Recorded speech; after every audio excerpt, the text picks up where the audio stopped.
Dili tinuod nga mas sa syudad way kahoy nga tanong. Nagahimo kini sa hangin nga bugnaw ug mataghon. Daghan kini mahatagan nga mga kayuhan. Sa mga landong lipay ang mga kabataan.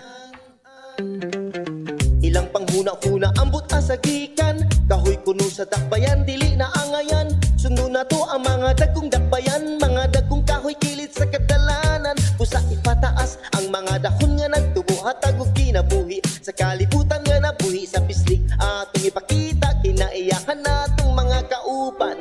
Tagda ang kahoy kay kini atong bayani.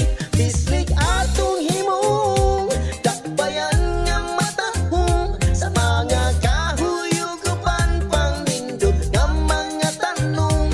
Himuon natong sama sa uban nga nindot tan-awon. Ang atong panghuna-huna angay natong husbon. Uban nga dakbayan daghan mang kahoy nga tanom. Dinhi sa pislik nga noog na ay kahoy atong putlon.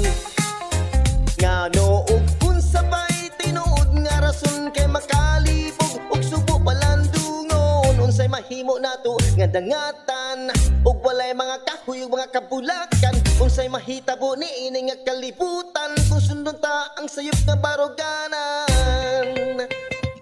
Pislik atong himong dakbayan nga matahong. Sa mga kahoy ug uban pang nindot nga mga tanong.